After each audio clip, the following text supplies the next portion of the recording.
tes tunnels. Bonjour à tous et bienvenue dans ce Do It Yourself numéro 7. Alors vous l'aurez remarqué, je suis sur mon PC pour ce 7ème Do It Yourself, simplement car il a été entre guillemets tourné hors caméra. Donc du coup bien ce sont les photos que nous avons faites durant le Do It Yourself qui vont nous servir à le présenter. Alors vous voyez sur l'écran un magnifique cerveau de direction, il s'agit d'un modèle S200 standard cerveau qu'on trouve communément sur les châssis Tamiya.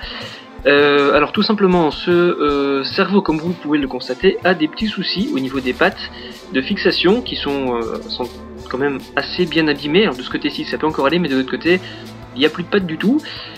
Et donc du coup bien voilà, certaines personnes parmi vous vont peut-être jeter ce type de cerveau, or il fonctionne encore parfaitement.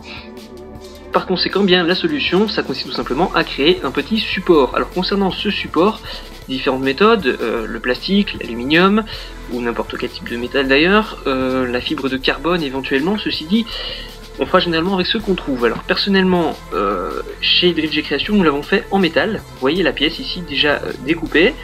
Alors la pièce dont il s'agissait tout simplement d'une espèce de coin métallique, dans lequel on a découpé ici donc un carré aux dimensions bien sûr du boîtier de notre cerveau. On a laissé les pattes sur lesquelles on a refait des trous pour pouvoir remettre en face des anciennes pattes et le fixer sur le châssis. Et nous avons légèrement coupé en biais. Pourquoi? Bien d'une part pour avoir suffisamment ici sur la partie haute à proximité des anciennes attaches, suffisamment de matière pour ne pas que ça casse. Et vers le bas, eh bien, revenir plus ou moins à la largeur du cerveau de façon à ce que ça soit le moins dangereux possible pour nos carrosseries et surtout pour les carrosseries des personnes avec qui on roule. Donc voilà, alors concernant la fixation, dans notre cas nous l'avons simplement glissé, donc on l'a fait vraiment limite aux dimensions du cerveau de façon à ce que lorsqu'on le glisse, eh bien que ça rentre pile poil. Alors bon, ici évidemment il n'est pas tout à fait rentré, donc vous voyez les trous sont pas tout à fait en face, mais une fois mis au point, les trous tombent bien en face, ne vous inquiétez pas. Là, évidemment il faut bien tout mesurer.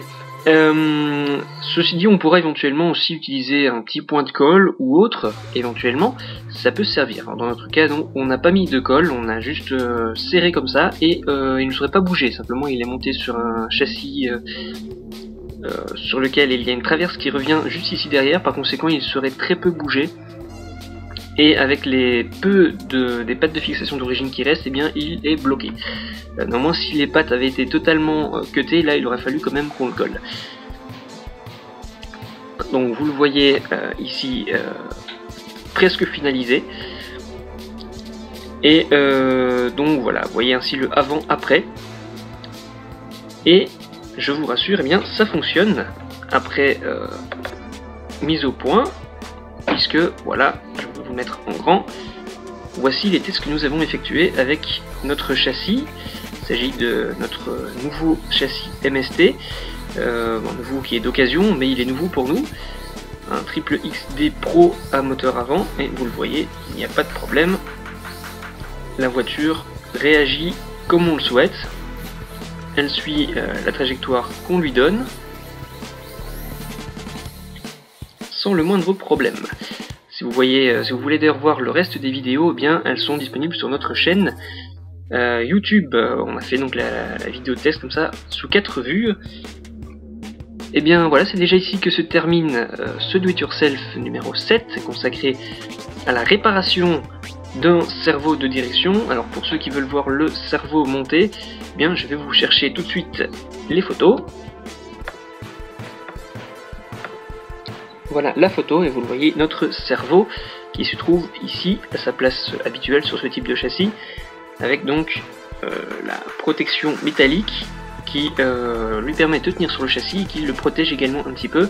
On l'a pas fait trop long de façon à ne pas abîmer le châssis quand même, et de façon à ne pas abîmer la carrosserie de notre châssis ou d'autres châssis qui pourraient tourner autour.